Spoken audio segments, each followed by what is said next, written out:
Մոլորակի մի մասի կոնֆլիկտները դեռ չմարած, մյուսի վերսկսման վտանգի մասին են զգուշացնում։ Պակիստանի պաշտպանության նախարար Խավաջա Ասիֆը հայտարարել է Հնդկաստանի հետ միջուկային հակամարտության ռիսկի մասին։ Ալ Ջազիրա հեռուստաալիքի եթերում նա միջազգային հանրությանը կոչ է արել ուշադրություն դարձնել երկկողմ հարաբերությունների սրմանը։ Երկու երկրներն էլ միջուկային զենք ունեն եւ հակամարտությունը կարող է վերաճել միջուկային դիմակայության։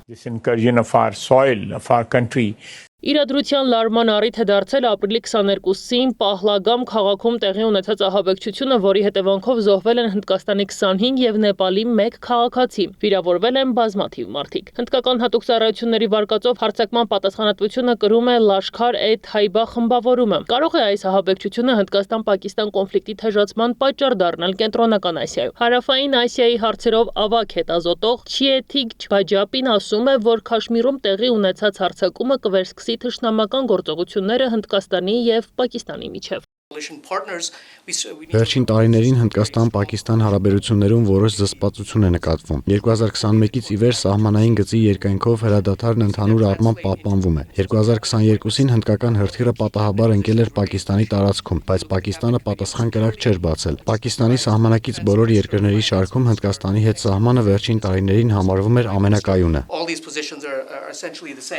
Քաշմիրի ահաբեկչությունը տեղի ունեցել այն ժամանակ, երբ Պակիստանի բանակը հայտնվել է բարդ դրության մեջ երկրի ներսում տեղի ունեցող ահաբեկչական հարձակումների, նաև նախկին վարչապետ Իմրան Խանի ձերբակալման եւ նրա աջակիցների ճնշման հետևանքով բանակի նկատմամբ հանրային վստահության անկման պատճառով։ Պակիստանի զինված ուժերի գլխավոր հրամանատար Ասմիր Մունիրը փորձում է կրկին ընդգծել բանակի կարևոր դերը պետության կայունության համար։ Անցյալ շաբաթ իր ելույթում նա կրկին հայտարարել է, որ Քաշմիրը Պակիստանի կենսական երակն է։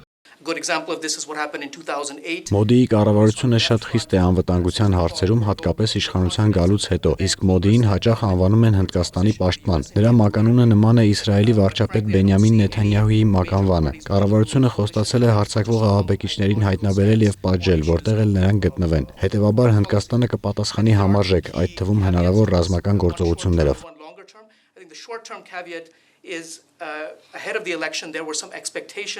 Միջազգային հանրությունը ուշադրություն է հրավիրում նաև այն հանգամանքին, որ Քաշմիրում ահաբեկչությունը տեղի ունեցավ, երբ Դելհի էր այցելել Միացյալ Նահանգների փոխնախագահ Վենսը Հնդկաստանի վարչապետի հետ բանակցության համար։ Դրանից զատ Հնդկաստանը փորձում է վերածվել գլոբալ խաղացողի, այդ խնդիրը լուծելու համար ձգտելով համաչափ հարաբերություն ունենալ թե նահանգների, թե Ռուսաստանի հետ։